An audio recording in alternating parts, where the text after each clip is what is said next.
여러분 안녕하세요. 찾아가는 새벽기도 시카고 예수사랑교회 조선영 목사입니다. 오늘도 변함없는 주님의 은혜와 평강이 저와 여러분의 삶의 종일 풍성하기를 기도합니다. 오늘 말씀은 열왕기하 4장 1절에서 6절까지 말씀입니다. 제가 읽어드리지요. 선지자의 제자들의 아내 중에 한 여인이 엘리사에게 부르짖어 이르되 당신의 종 나의 남편이 이미 죽었는데 당신의 종이 여호와를 경외한 줄은 당신이 아시는 바니이다. 이제 빚준 사람이 와서 나의 두 아이를 데려가 그의 종을 삼고자 하나이다 하니 엘리사가 그에게 이르되 내가 너를 위하여 어떻게 하랴.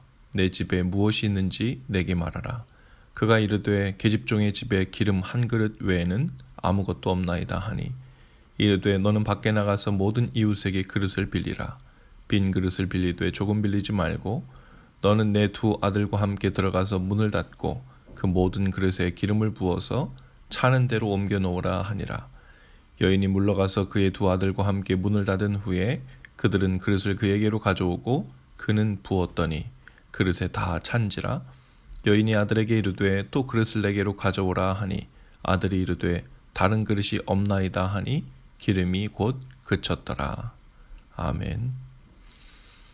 성경에는 이적 혹은 기적 이야기들이 많이 나옵니다. 이적이나 기적의 뜻은 영어로는 wonder라고 하여 놀라운 일, 보통 인간이 할 수 없는 일, 혹은 자연 법칙을 거스르는 초자연적인 일들을 말합니다. 여호수아가 전쟁할 때 태양을 멈추게 한 일, 예수님께서 소경의 눈을 뜨게 하고 폭풍을 잠잠케 하시고 물고기 2마리와 보리떡 5개로 5,000명을 먹이신 일 등 모두 기적의 이야기들이죠. 이러한 이적이나 기적을 행하신 이유는 의외로 간단합니다. 하나님은 사람이 아니심을 보이셔야 하기 때문입니다. 하나님의 신적인 능력을 통해 그 위대하심과 놀라우신 위엄을 드러내시죠. 간혹 전도를 하다 보면 어떤 사람들은 성경에 나오는 이적의 사건들이 믿겨지지 않기 때문에 하나님을 믿을 수 없다고 하는데요. 그런 때 때로 되묻고 싶을 때가 있습니다. 인간도 할 수 있는 상식적인 능력과 방법만으로 과연 하나님이 신이시라는 것을 어떻게 나타낼 수 있을까요? 예수님께서 많은 이적을 행하셨을 때 공통점이 발견됩니다. 그것은 바로 무에서 유를 창조하시지 않고 작은 것에서 큰 것, 적은 것에서 많은 것으로 변화시키는 방법을 사용하신 것이죠. 5,000명의 사람들을 먹이실 때도 사람들의 수에 비하면 턱없이 적은 것이었지만 그들이 가진 물고기와 보리떡을 가져오시게 하시고 축복하신 후에 나누어 주셨습니다. 그리고 그 적은 것이 많은 양으로 변화되어 5,000명을 먹이고도 12광주리를 거두는 기적이 일어났죠. 오늘 본문에서도 엘리사 선지자는 한 선지자 후보에게 아내를 도우려고 나섭니다. 그리고 묻습니다. 내 집에 무엇이 있는지 내게 말하라. 기름 한 그릇이 남아있다고 하자 엘리사 선지자는 그릇을 있는 만큼 빌려오라고 합니다. 그리고는 그 남은 그릇서부터 다른 빈 그릇들로 기름을 붓기 시작합니다. 빌려온 모든 그릇에 기름이 채워지자 기름이 그치고 말죠. 기름을 살 돈을 준 것도 아니고 생활비를 보태준 것도 아닙니다. 이미 있던 기름의 양을 풍성하게 늘려주는 방식으로 그들을 구제해 주었죠. 이들은 자신들이 갖고 있던 작은 기름 그릇에서 끝도 없이 흘러나오는 기름을 보고 놀랐을 것입니다. 그것은 전혀 새로운 것이 아니었죠.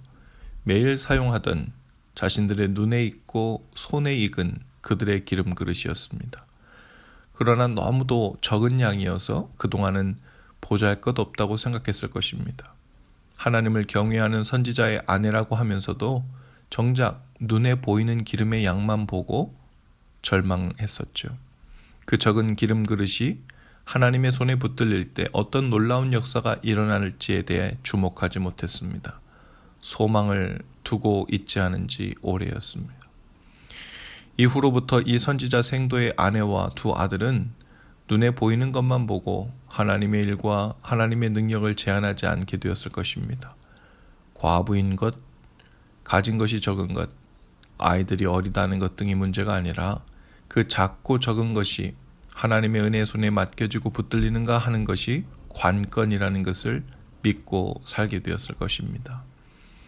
믿음으로 산다는 것은 우리가 가진 것이 적고 처해 있는 상황이 어렵고 상황이 좋지 않아 보여도 그 모든 것의 시작과 끝을 주장하시는 분은 오직 하나님이시라는 것을 믿고 사는 것입니다. 오늘 저녁 식사를 하고 나면 먹을 것이 남아있지 않다 하더라도, 이번에 시험이 떨어지면, 직장 이직이 안 되면, 이번에 사업이 어느 정도 수입을 내지 못하면 정말 끝이 날 것처럼 생각되더라도 과연 그 마지막이 언제가 될지는 오직 하나님의 손에 달렸음을 믿고 그분께 소망을 두고 사는 것이 바로 믿음입니다. 오늘 여러분에게 이제 이것밖에 남은 것이 없어요 라고 말하게 되는 것은 무엇인가요? 그것을 주님 앞에 올려드릴 수 있기를 바랍니다. 그것이 비록 작은 일이라도, 그리 거룩하거나 특별한 일이라고 생각되지 않더라도 하나님 앞에서 행하는 일로 만드실 수 있기를 바라요. 그러면 하나님을 믿음으로, 하나님을 의식하고 행한 그 일로 인해 주님의 돌보심을 보이실 것입니다. 주님의 은혜의 풍성함을 보이실 것입니다. 오늘도 주님께 맡겨드린 작은 것을 통해 넘치는 풍성함을 주시는 은혜를 경험케 되기를 주님의 이름으로 축복합니다. 기도합시다. 주님, 오늘도 주님께서는 은혜의 풍성한 분이심을 믿습니다. 우리 손에 든 것이 무엇이든지 그것을 운용하시고 이끄시는 주님께 소망을 두고 살게 하옵소서. 오늘도 우리 삶의 기름 그릇을 마르지 않게 하옵소서. 예수님 이름으로 기도합니다. 아멘. 여러분, 오늘도 예수 사랑으로 화이팅입니다. 내일 아침에 다시 찾아뵙지요.